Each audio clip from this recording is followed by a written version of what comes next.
I'm John Harris with Outdoors Adventures Fishing. Last time you saw this guy right here, Rick Slayton, he was in Manaus, Brazil, and we were in the Amazon jungle. This fella here you just saw from the Chandelier Islands, and this handsome gentleman here, you have seen him in several of my videos. But we're currently, as you can tell in the background, in Alaska. About 45 minutes to an hour plane ride north of Anchorage. We've been down, or up here I should say. Yetna River. Yetna River, that's right, fishing all week. This is the last afternoon and we're kind of getting packed up and getting ready to take the float plane back to Anchorage and then of course back home. So I'm gonna have these guys talk a little bit about how their week went. I'm gonna start with Steve since he's usually the star of my shows. And well, I'm the senior. He's the senior. He's got the most. Make sure that I've lived through the videos. Yeah, yeah. You know, it's been a good trip. The lodge is very accommodating. Guides are they're good. They each got, from what I hear, five years of experience. And in terms of accommodating, I was watching the softball girl, the college softball World Series, and they was able to get me the finals yesterday. So hook 'em horns. Oh, geez. Well, what did you think about the food? The food was excellent. Okay. I would give it a 5-star. Okay. Scenery? Scenery pretty. We saw a lot of wildlife. Eagles. If you look back over our shoulders here. Baby moose and her mama. Ducks. Close by. Ducks. Yeah. Yeah. Beaver? Yeah. Beaver. Yeah. Yeah. No bear. No bear. Thank goodness. Yeah. Rick here is from Tennessee, Collierville, I'm sorry, Collierville. And this is, he hadn't been on a trip with us since 2023. Yeah. When we went to Brazil. Yep. Yeah. So, Rick, how was your? I enjoyed myself here. The fishing wasn't good at all. The guides did, I think they did their best trying to find the fish. The river's somewhat low. Although we didn't catch many fish at all, I still enjoyed the trip. As Steve said, the food was excellent. It was all comfort food, from breakfast to lunch to dinner. The ladies took good care of our rooms. The accommodations are good, but you know, all in all, even though we didn't catch any fish, I had a great time. Yeah. Should qualify that comment because when we got here, the river was down.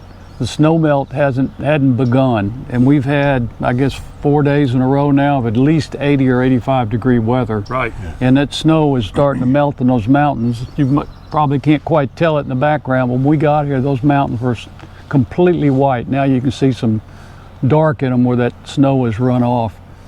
It started melting. So the river's up. It's up now, and it's running hard, and it's running really dirty. That washes out of those mountains. So that's just to qualify that. Water clarity was a big issue because we're fishing spinners, and you know, maybe 2 or 3 inches visibility, and fish, unless you have it right on their nose, they're not going to be able to see it. All right, let's hear from Mike. That was a good trip overall. Like I said, a bunch of good people up here. Had a good time. We did a lot of fishing, and we did it fishing, not catching. But other than that, it's been a really good trip. Food's good.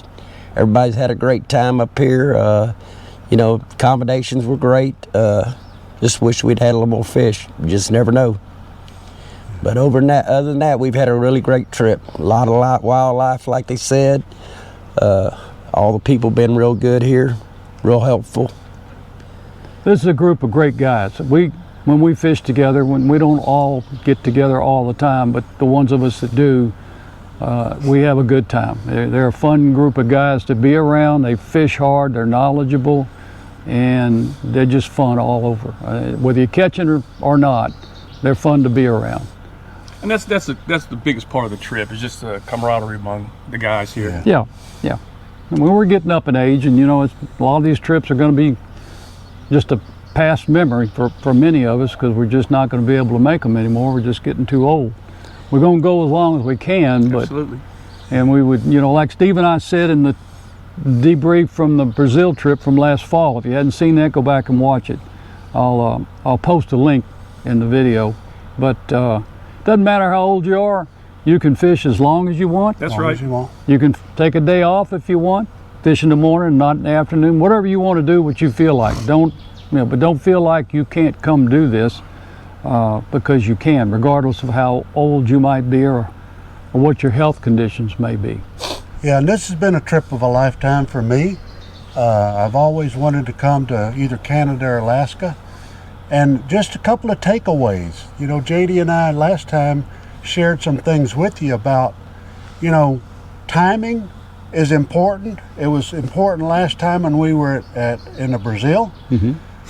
It evidently, because of the late spring and the thaw out, we hit it a little bit too early. So if you're planning on coming, you probably need to be looking between mid-July, August time frame. That's the peak times. Yes. The other thing is that the Alaska Parks and Wildlife has some restrictions on keeping king salmon, and then there's some other regulations that impact your ability to bring fish home. So make sure you research that before you. Yeah, before you come to book, Alaska. you should definitely go to the Alaska Fish and Wildlife website, see what seasons are going to be closed, which is open, what you can keep and what you can't keep, what type of fishing. For instance, we used spinners that had treble hooks on them, but they cut 2 of the hooks off the treble, so you're only using 1 hook. And you couldn't keep rainbows until after the 14th of June. Yeah, and I think I caught 1 rainbow this week, and that was the only fish I caught. And he was, maybe that big. Yep. I don't know. Did anybody else? Did you catch I caught a rainbow. Okay, you about caught a rainbow. same size. Okay. It's catch and release. In that same stream. Same So stream. there probably were some there. That's when before the water dirtied up. Yeah. I caught 2 pretty good sized stick fish. Yeah. They put up a pretty good fight with this current. Uncle Mike's words of wisdom. Yeah. Stick fish don't eat real well. No, you got to chew on them a long time. Go cook them for a while and chew on them a long time. Yeah. So, just to summarize, I had a good time. I had a good I time did with too. you guys. Really enjoyed your company and appreciate you coming. Like Steve said, we came about a month and a half too early, but you never know. I mean, we didn't know. Well, you live and learn. You pay your money, you come and find out. Yeah. I think I'd come back, but I'd come back at the same price we came. I would not pay full price. The full price for a trip here for the 5 days, 6 nights, whatever it is about $5,500. That's So that's a bit much. yeah. Yep. I would pay what we paid. Yeah. If I could get another trip at that price, I'd come back. But I'd wait, like Steve said, until mid-July, early August. And realistically, with the owners here, because we did have such a bad week here fishing, he did offer us a trip again at half price. Okay. So, Well, he's doing what's right, standing Right. behind it, Yep. trying to get repeat business. That's important in a business like this. Yep. I think the accommodations are adequate, but this is a remote wilderness. You can't expect 5-star hotel. Food was 5-star, as as far someone as I'm said. concerned, But food was 5-star, yeah, no doubt. people have to understand everything comes into here has got to be flown in. Yeah, or Yep. boated in. Yeah, or boated in because there's no roads going anywhere. That's right. That's right. I would, if I was going to ding them on anything, I would say that they need to do a better job with their fishing tackle, the rods and Yes. reels they furnish. I would definitely bring my own rods and reels back next time. Yes. I would not use their equipment.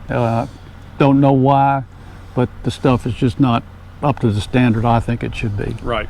I agree. Now, if you're a fly fisherman, you definitely want to bring your own because you don't want to use somebody else's fly reel and fly rod. But if you're a spin caster like we are, I would definitely bring my own, Yep. my own gear. And a 2-piece rod, or if you don't mind shipping a full rod, you can do that. It's probably not for a whole lot more money. You got your own equipment. So, in summary, we had a great time. As you can see behind us here, it's Alaska. What can I say? It's a beautiful place. Beautiful place. They say the last frontier. It's the last frontier. Well, we got Yes. to see the last Frontier Post Office today. Yep. We went down and sure seen did. the post office. Still working today. Yep. That's another 25, 30 miles up the river. Yep. It's something to see. Yep. It's lots of wildlife, and it's worth that just to come and see all the wildlife that you won't see in the lower 48. Absolutely. Yeah. So I guess we'll wrap this thing up. I don't want it to go too long, but I did want to do a kind of a post-trip summary of the trip, and this is just 3 of the 8 people that were here, or 4, I guess if you count me. Right. 4 of the 8 people that are here, and I think this is a pretty good representation of what they'd say also.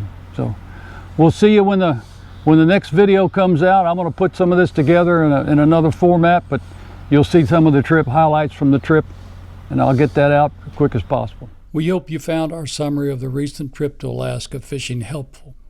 I purposely did not mention the name of the outfitter we fished with, so I didn't incur any unnecessary liability. If you're interested, you can message me privately. We booked this trip at a reduced rate and unfortunately didn't do our due diligence.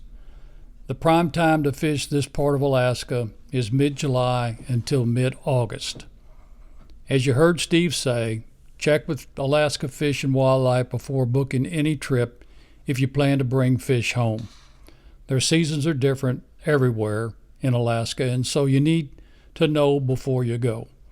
If we had gone to another river in another part of the state, we would most likely have had a different experience and a different outcome. We hope that you learn from our experience and don't make the same mistakes. Outfitters are in business to make money, and we understand that fully. As of the date of the publishing of this video, we have not been offered any reduced trip, as Rick mentioned. That was possibly a misunderstanding on his part. Nonetheless, it was a great time with a great bunch of guys. It just was not the fishing trip that we expected.